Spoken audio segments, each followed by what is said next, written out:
nze nkikiridde abasajja nti tukisiminga tosenyeza obeera onyigiriza tova mu tulo nga tonnaba kusenya nojja okunkisinga oba onyigiriza era bwe nzikiriza mba ŋŋumya bufumbo naye nga nfa kati abasajja bantumye mbagambe nti musooke kusenya anyanyambako leero mubakyala kati banenze empiikingi bupiikinzi kuba bino kamuganya okuvaayo subhanallah onyamanya wano abakyala balabika alemeddwe okuvaayo leero kisoboka nga tuli mu kuyonsa abakyala ne batavaayo sibalaba bangi kwe bali naye baganya okujja emikono Hafsa bireka omusomesa wange atuuse naama Hafsa. Assalamu alaikum wa rahmatullahi wa barakatuh. Wa alaikum assalam wa rahmatullahi wa barakatuh. Ana tweyanziza nnyo omusomo gwaffe Sheikh Sekad barakallahu fikum, Sheikh Kasim barakallahu fikum. Naye munange Sheikh Sekad, the feeling is mutual. Teyayagala kuwunyirizibwa kamwa bannange ekintu kyonna ekiyita mu kamwa. First of all, it is disgusting. Olaba n'okulaba olabye omuntu ng'asenya nga si gw'osenya. It is disgusting. Naye kakati ate no oli n'avaayo tasenyezza akusemberedde kyokka to make it worse nga nekwayagala munnange waliwo laavu weekoma ekyo kyo. Waliwo laavu weekoma ekyo kyo kisinga nga tonnaba kusenya kiba kiganye bannange mutusaasire abamu kye bakola babeerako ne ka chewing gum naye it is not the same. Mouth hygiene is very important. Nange nkikiridde abasajja amanyanga abakyala omazeemu nnyo amaanyi muno oli mulaavu naye ate ogamba akamwa akawunyeyo ate olaavu obiwulira okimanyi nti nno nti n'omuntu okubeera obenzi n'akamwa akawunya ng'abadde akwana nga obadde omulaba mu future ogane naye wano wekikomye tekijja kusoboka sijja kubeera nga byebye byange sebo omusomesa bireke wuuyo Sofia Mulangu aliwa Sofia Mulanga vaayo nekirala nafunyeko essanyu nasadde ne Eid alhamdulillah ekyo I was very very happy tinamulabyeko Sofia Mulanga guno ku muziki twasadde ffenna yamul Eid nam Sofia olina akazindaalo nyabo obanga if you are Christian. Assalamu alaikum wa rahmatullahi atoyo musawo wangi sebo kibuuzo nze ntegedde abalala leero nedda twagala otubuulire okusinziira ku busawo bwo n'okubeera nti oli mukyala wa buvunaanyizibwa otuwa amagezi kifa abasajja abatalongoosa mimwa gyaffe ne tutasenya ne tutajjaamu bicaafu ne tutattabuuka ne twagala tukiisinge bannaffe ekiro oba tuzze tuva kumeketa binyeebwa mu baasi n'ebinyeebwa by'osanze munno n'oyagala okumukiisinga kubanga mukyalawo. What is the advice you can give us, please? Oh, the advice I would give to all the men out there is to keep their oral hygiene essential. Kubanga nabo amshuwa omukyala nowagenda bana akisinga mukyala wenga ayina bad breath tekimuyisa bulungi n'omukyala waba feeling exactly how he feels. So it's very important kubanga what oral hygiene is very important kubanga leading to other diseases, even diabetes, even some serious diseases. So we need to encourage our men to brush 5 times a day. No oba mukozesa muswaki naye nga kiri very very important kubanga era tufuna n'abalwadde abamu nga balina endwadde nga ziri linked to oral hygiene, which is very sad. Ngate abantu balowooza nti bwagenda n'asenya najjwa n'okukutulamu amannyo nti kweka okusenya naye gwe kasitoba ng'osenyeza the right way how the dentists are telling you, it's very very essential. So nze advice gye naabawa kubanga go feeling and feeling, that's why empathy should come in, the ability to understand somebody's feelings. So I'll encourage them to keep oral hygiene very very important. That's my advice to all the men out there, to avoid even other diseases. Naam. Assalamu alaikum wa rahmatullahi wa barakatuh. Wa alaikum assalam wa rahmatullahi wa barakatuh. Kali nayo no iPhone ngenda kwa kazi na iPhone bwe yamala kwa kazi ndalo wanoro Sharifa ujja kujeyo tunyonye obutaka okisinga kono kwala ne sifrizi sibitegedde nganza taso obungi science otunyonyere kuba ntanso okweraliikirira kati iPhone. Assalamu alaikum wa rahmatullahi wa barakatuh. Wa alaikum assalam wa rahmatullahi. Amanya nyo sinzide nyabo Hamida nsinzidde wano Micha. Naam. Twebaza nnyo Sheikh Sekadom olw'omusomo gwaffe omulungi, barakallahu feeka.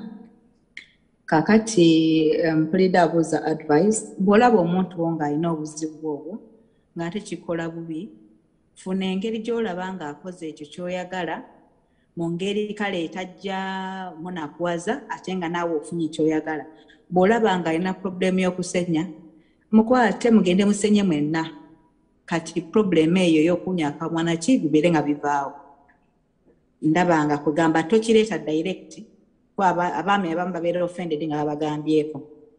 Kati gwe jangu mu ngeri ya mukwano mbanga like brushing your teeth before you go to bed nga mugenda mwembi oyinza n'omugamba jangu mperekereko otuuka okuteekako eddagala kaswakiko nga n'akako omuteerako omugamba jangu tusenye kwegamba ogiramu ango ya mukwano naye nomaliriza nga kiri kyoyagala okifune kubanga nkakasa tiriyo mwami oba mukyala ayagala muntu ng'awunya akamwa kwegamba kiina engeri gye kittamu omutima gw'omuntu. Barakallahu fiik.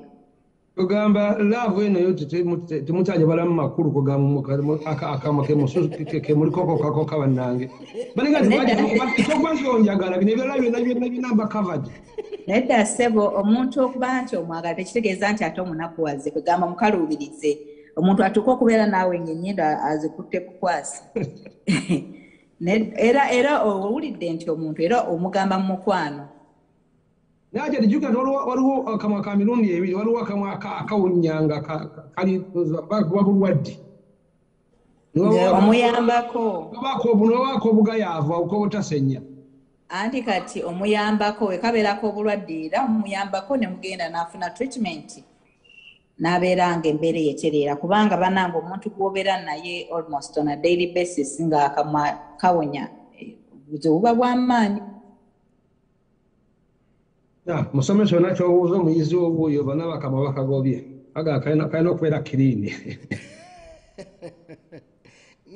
Gwobadde ogamba omulala ani bane tuyiga kubanga Seeka Muguluma njagala tusoma rights z'abafumbo bombiriri buli lwe batatubuulire bibaluma tujja kusirika nga tulowooza nti bo bali happy naffe bwe tutababuulire bituluma nabo bajja kulowooza nti tuli happy.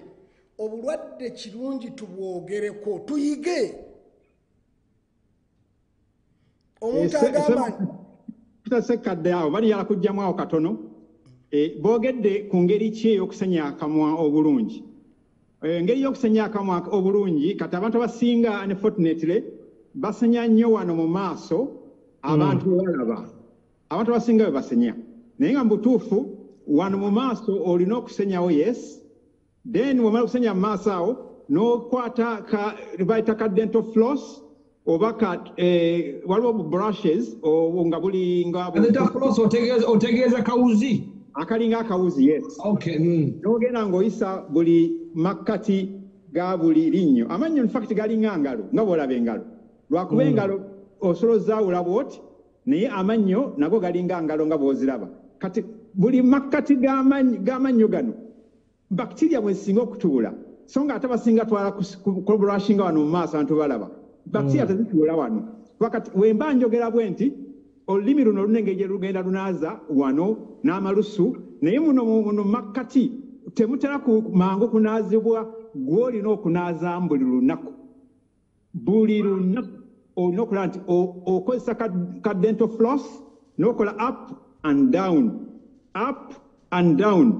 rongo we gye abantu gye tukola wetuteekamu ka floss ako ati twagala kukola bwe tuti bw'okola bw'oti obanga akosa ekibuno ekyo si kirungi kati tokozesa ka dental flossing okakola going back and forward no kola up and down and that's enough up and down, that's enough. But zino microorganism bacteria ebisinga zikola ekisenge ne zibeera muli munda, zikola kinga kapiira, okay, a ball ne zibeera muli munda. Kati bw'okola bwoti ka dental floss oba omaze okwasa nga wola ki balloon ng'olina ka balloon awaka abaana kati ng'olwali kuyirya abantu bakozesa bali bu balloon ka balloon ako kakoona ku kantu konna kaabikirawo ne bacteria bag eri bwotyo bweyabika. Kati bw'emala okwabika bweti kati awo amalusugo oba toothpaste oba mouthwash g'okozesezza olwo aba agenda okutta bacteria ezo.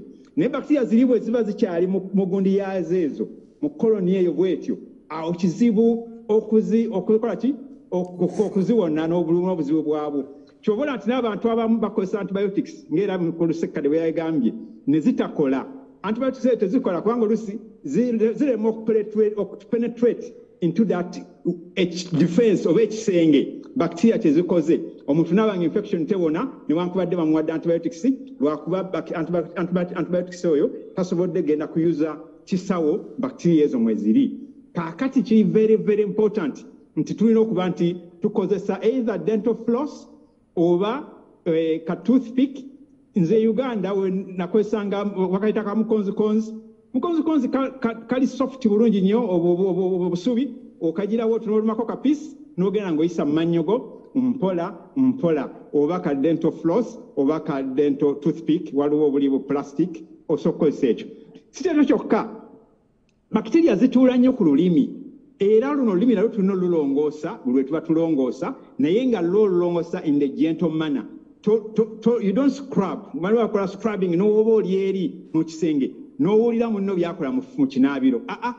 Mu kinaabiro tulina kukola in the gentle circular movement, gently wabula seno ya scrubbing. No, we shouldn't scrub. Kyobola nti scrubbing ennyo you will cause damage to the gums ate era you will cause damage to the tooth surface n'oba ng'ojjako olwo olukalo olweru olubeera ku linnyo olusooka. Kyobola nti abantu complaining nti amanyu gagatandise okufuuka yero naye nga mutuufu ye mwennyini yagafuusizza yero kubanga arabinga too much a white substance eri kungulu n'agijjako. Second layer eddako eba ya yero kati gwe gy'oba otandise okulaga ate ng'ogezaako nti kulongoosa akamwa ako kabeere nti kali white naye nga mutuufu what you are doing is leading to the opposite. Kati tulina okuba nga we are just gently you move with a brush. Ate tetunakozesa brush nga ziri hard. Waliwo oli agenda nanoonya the hard brush baliwandikanako hard, medium, soft. We shouldn't use hard brushes. Brush nakubeera a bit soft oba medium. Then neyo energy gy'okozesa nga nayo eri gentle touch. Kakati paati eno gy'osanyesa ku mannyo si gy'okozesa ku lulimi kubanga this is a soft tissue era tunagikozesa ekintu ekiri soft. Brushes kati ezimu at the back of them zirina rubber kind of a substance eyo gy'olina okukozesa ku lulimi lwo ng'orubbing up rubbings from the back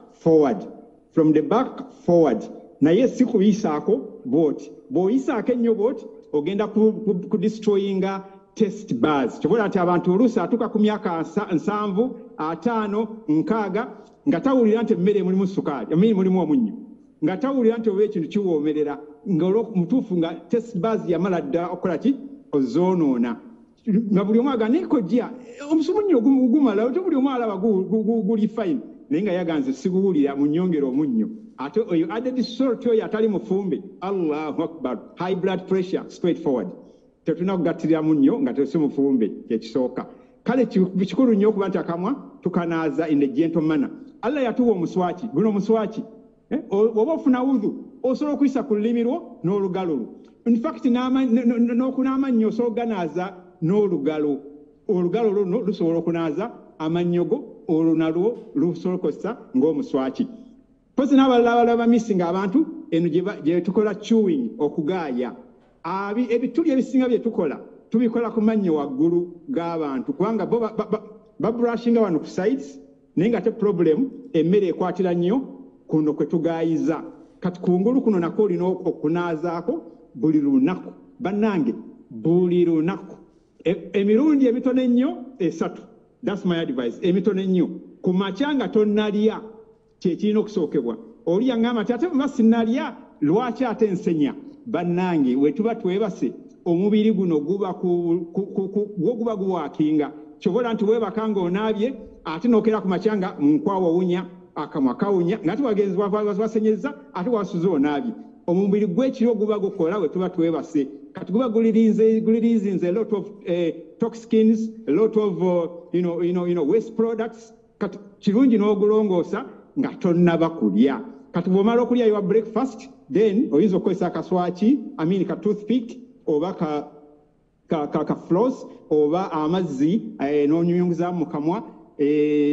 Mouthwashes ezirina kkale nnyingi sitera nnyo zirecommendinga kubanga nazo zisobola ate okuddugaza amannyogo. Kati kozesa amazzi ng'otaddemu obwakannyo katono, that's very good for your teeth. Oba kozesa coconut oil, naye osobola omunyunyunguza mu kamwa for 1 or 2 minutes, it's very good for your teeth. Oba some essential oils, n'ogenda in the natural way of doing things.